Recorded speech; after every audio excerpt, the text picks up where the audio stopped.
Start recording. Okay, so now we are, no, almost, yes, we are recording. Okay, so let me officially say, oh my gosh, I miss y'all so much. Y'all probably don't miss me as much as I miss y'all.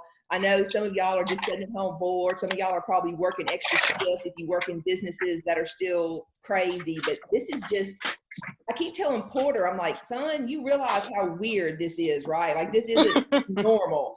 Like I've never experienced anything like this. So let's talk about chapter 16 first, the one that we worked on last week, the statement of cash flows.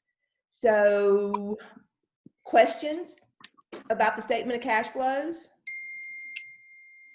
I had a question, but like now it's not even in my head anymore. I was just looking at it, but I closed my computer down and it went off. So let me get back to it. The thing that usually gives people problems about the statement of cash flows is that we are, I can't ever think of the right way to say it. We're kind of like thinking backwards, so to speak. Does that make sense? Because when we use the indirect method, we already know the answer. We already know what our cash balances are. We're just having to work backwards to figure out how we got from that beginning balance to that ending balance. And so it just kind of, it always seems so difficult to people to begin with, but then usually once you kind of have that aha moment after you've worked a few of them, it typically seems to get better. What I'm going to do right now is I'm going to share my screen with y'all. And I'm going to pull up an example so that we can talk about it.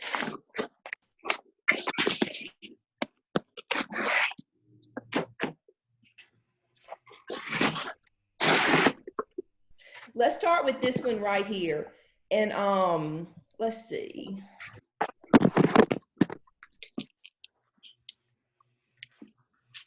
I don't know where my commands went since I am sharing my screen.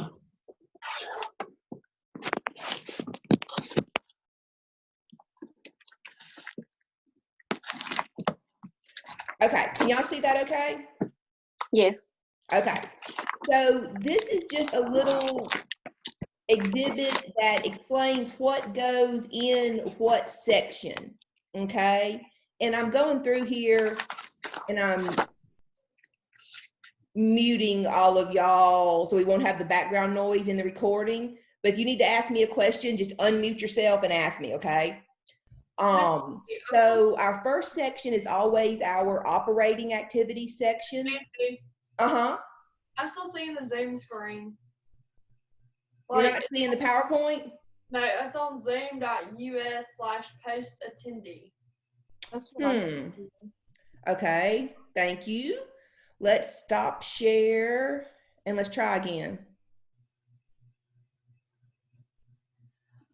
I will let you out. What about now? Yeah, I can see it now. Everybody see it now? Okay, perfect. Sorry about that. Okay. So in this operating activity section, the operating activity section is about the day-to-day operations of our business, where we get money from and where our money goes. So inflows, money coming in, outflows, money going out. Okay. So where are some of the places we get money from? When we earn revenue, right? People pay us for the sale of merchandise or services or whatever. And where does money go? We have to pay for our inventory. We have to pay our employees, etc. Okay. Investing activities. Everybody always thinks that investing activities, when we hear the word investing, we think of stocks and bonds and things like that. But really, when we talk about, excuse me, investing activities on here, we're talking about investing in ourselves as a business, okay? So things we do to help our business grow. So think of the investing activity section as anything that has to do with plant assets. If I buy a piece of machinery, if I sell a piece of land, money coming in or money going out from long-term assets, plant assets, and from long-term debt, okay? And then finally, financing activities. Financing activities are anything to do with how we finance our business, how we get money for our business outside of our normal day-to-day operations. So anything that has to do with stocks or bonds, okay, is what's going to go under financing activities. Questions? I haven't looked at y'all's homework grades on chapter 16, and I should have done that before we started meetings. So I could kind of see, you know, how I thought you did. There is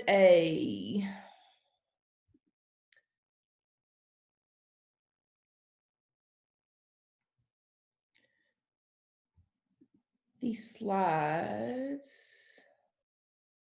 Okay, let's look at this one, okay? The operating activity section is the one that tends to work kind of backwards, okay? We're starting out with our net income. And here's the problem. Net income, y'all remember from accounting 1 that we use accrual-based accounting, which means we record revenue when it is earned and expenses when they are incurred or when they happen. So that's all well and good, but we need the statement of cash flows to be done using the cash accounting method. So it's like we spend all year doing accrual based, but then for this one financial statement, we want to switch to cash basis accounting. And that's where the kind of working backwards comes into play. So we are taking our net income that we got using accrual-based accounting, and we are converting it to cash-based accounting. In other words, we want to get rid of anything that had to do with accounts receivable or accounts payable. We only want to count revenue that we've been paid for, and we only want to count expenses that we have already paid. So we're going to start out with depreciation. Depreciation is going to be the first thing that we do always in the operating activity section. So I'm going to list my net income, and then you see we have adjustments to reconcile net income to net cash. That's just a little subheading. Don't get too worried about that. Then we have depreciation expense. Depreciation expense is always going to be added back to our net income, okay? Remember when we learned about depreciation, we learned that it's a non-cash expense. So if we only want to reflect cash expenses, then we need to add this back. So we're always going to take our depreciation expense for the year and add it back. Step number 1, okay? Then we're going to move on to gains and losses. If you think about it like this, gains are always an add on our income statement because a gain's a good thing, right? A loss is always a negative on our income statement because a loss is a negative, a bad thing. Since I am going to be accounting for anything that has to do with plant assets in the investing activity section, I'm basically making anything to do with gains and losses disappear from this section. So if there was a gain would have been an addition on the income statement. How do you make an addition go away? Subtract it, right? Do the opposite. So I'm going to subtract gain on disposal of plant assets. So we're basically doing the opposite. If you had a gain on your income statement, you're going to subtract it here. If you had a loss on your income statement, then you would add it back here. Do the opposite of what it was on the income statement. Questions? No, y'all gonna be quiet? Okay. Then we have changes in current assets and current liabilities. Now, what we have to do is memorize these rules, okay? So here we go. Our first rule had to do with depreciation. Depreciation is always added back. Number two, we deal with gains and losses. Gains are always subtracted. Losses are always added. So now we're to rule number three. And rule number three are our changes in our current assets and our current liabilities. So here's your rule, okay? If there is an increase in a current asset, we subtract the amount of that increase. So basically, we do the opposite. If an asset goes up, you subtract the amount it went up by. See, here is an increase in accounts receivable. If accounts receivable goes up by 17,000, then we actually subtract 17,000. Then you have another asset, merchandise inventory. If merchandise inventory decreased by 2,000, notice that we add that 2,000. So we're doing the opposite of what happened to the balance.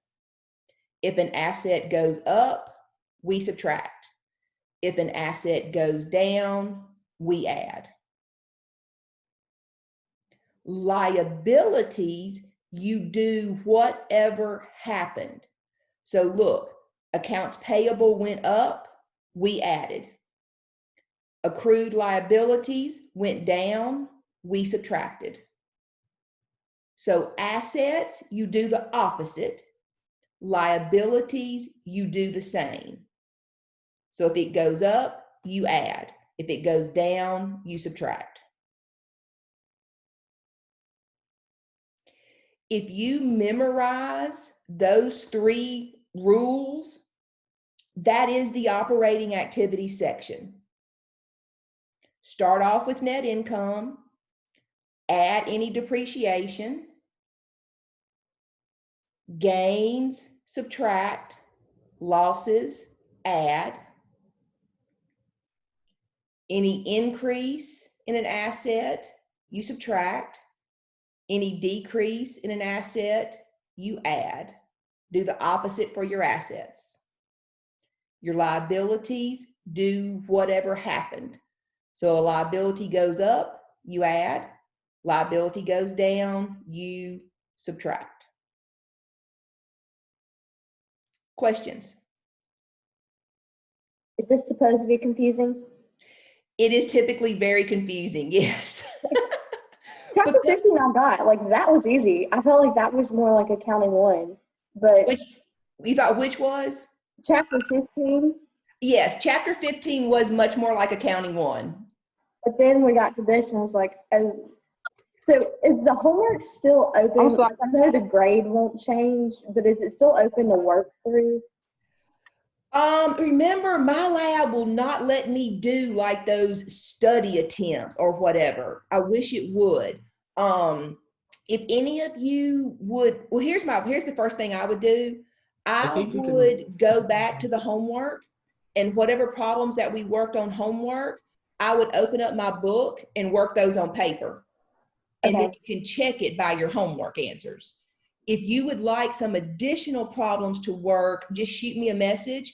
I'll send them to you. You can work on, send me a little screenshot of your answer and I'll check it for you.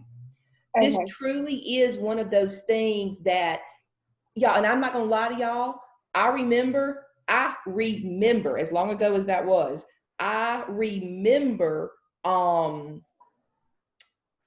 learning this. I'm gonna stop sharing so I can see. I remember learning this the very first time, and I hated it. I thought it was the most confusing, the stupidest thing anybody in accounting had ever taught me. And then the more I practiced, it truly was like this light bulb moment. And I was like, oh, okay, this makes sense. And it just took me practicing and practicing.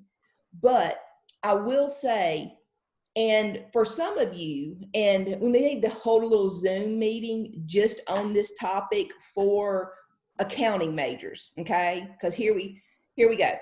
If you are not an accounting major, then I have no problem. I probably should have a problem, but I don't. Just telling you, memorize those 3 rules. Just memorize how to work through the statement of cash flows. If you're an accounting major, then you need to understand a little bit more about why we're doing what we're doing, okay? And so maybe I'll schedule a Zoom just for anybody who wants to come and have a deeper understanding, and we can work through some examples of why and how following those rules converts it from accrual basis to cash basis, and why it has to be that way, okay? But even for you accounting majors, I'm saying first thing to do is memorize the rules. Just memorize the rules, get the steps in your head, and be able to work through one. Then kind of we go backwards and learn how to understand it. Does that make sense? Okay, so let me double check something real quick. Okay. With the assets and liabilities and the increase and decrease that we did, that was the very last step. Uh-huh. So assets, it's the opposite, and for liabilities, it's the same. Yes. Okay. Yes.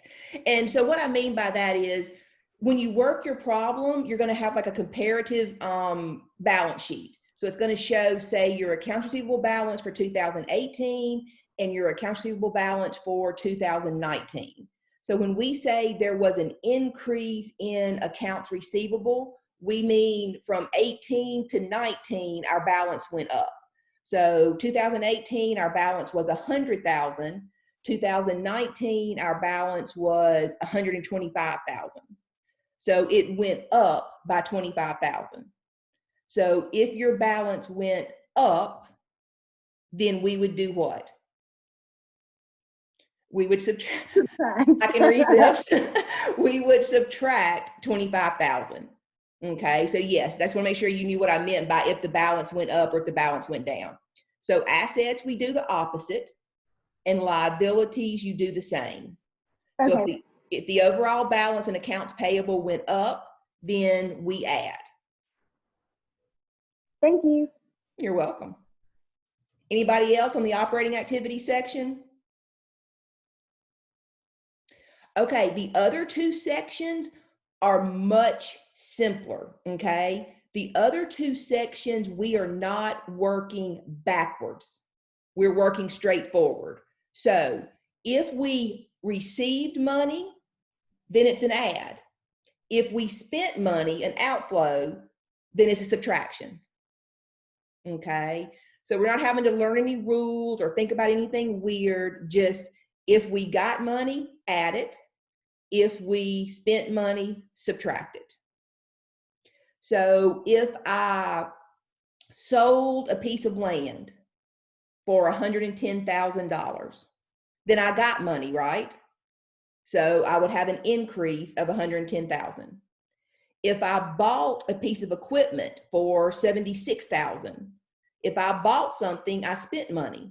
So that would be a subtraction. If I issued stock, then somebody gave me money. Addition. If I paid dividends, then I'm giving somebody money. So subtraction. So the investing activities and the financing activities, very straightforward. And I want to make sure that y'all realize, and we've got this stupid, I don't know if y'all can see the time and everything, but we've got like a 30-minute time limit because I don't have like the upgraded Zoom account. So we've only got like 7 minutes left. It goes by so fast. Let me share this with y'all again. Let me scroll down to a completed one. Or maybe scroll up. I apologize. I should have made notes ahead of time of what slide I wanted to see. Okay, here we go. So here is a completed statement of cash flows. Notice that down here at the bottom, we have our cash balance, December 31st, 2017, 42,000. So that would have been our cash balance at the beginning of the year. Then we have our cash balance, December 31st, 2018. That would be our cash balance at the end of the year. We already had these answers. We knew this, okay? If I go back to this slide right here, our balance sheet, you can see on your balance sheet, you've already got your cash balances, 22,000, 42,000. You've already got the amount that cash increased or decreased. Those are the exact same numbers that we're going to see right here, the last three numbers on our statement of cash flows. We already had the answers the whole time, but we were having to work to see where the answers came from.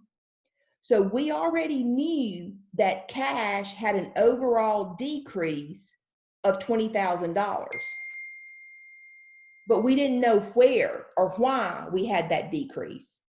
That's what the statement of cash flows tells us. It gives us all the details that the balance sheet doesn't give us about the cash balance. The balance sheet just gives you beginning and ending balances. The statement of cash flows gives you all the details.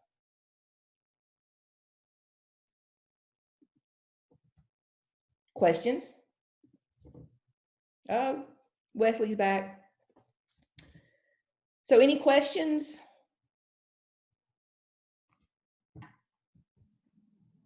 Oh, I feel like we're in class again. Sorry. I'm at work. Oh, you're fine. Blake, you got any questions? I'm good. I think that I was confused at first on the chapter 16 homework when you had to put what either operating or finance or investing, and then you had to put like the plus or minus sign. That was confusing, but I kind of understand it better now. Okay, so you liked it better when they were actually making you write the real numbers, not just kind of learning where it went. So probably the more you worked, if you'd have went back and done that exercise again, it would have been easier the second time around after you'd actually worked some problems. Okay. I feel you on that, Blake. I'm gonna put those. Would y'all like for me to go back and open that homework again? I would. Okay. Yeah. I will go back in and I will give all of y'all, open it back up. And if you need another attempt or whatever, I'll give you another attempt. And so y'all can kind of go back in and work that. And if you have any questions, Wesley, I'm gonna mute you. Unmute yourself if you have a question. The wind is nice but noisy. If y'all have any specific questions, the best way to ask me is to take a screenshot, and you can use your markup or whatever on your photos to circle what you're talking about. Ask me a specific question so I can look and see where you're going wrong, okay? And make sure you tell me what problem it is. I don't want y'all to feel like y'all are just stuck out there and lost, okay? And I know that's probably how you feel. And this is just the weirdest thing ever. And I know people take online classes all the time, but the point is, y'all did not sign up for online classes. You didn't want to take Accounting 2 online. And trust me, we all understand that. And so please, you can message me 1,000,000 times a day and I will answer you and I will work with you. I will do videos for you. We can have Zoom meetings every day, okay? I think it's probably fixing to cut me off. I miss y'all. I'm gonna schedule another one to talk about chapter 17, okay? Please, please message me and let me know if y'all have any questions. I miss y'all. We're gonna make it through this, okay? Bye. Message me, send me videos.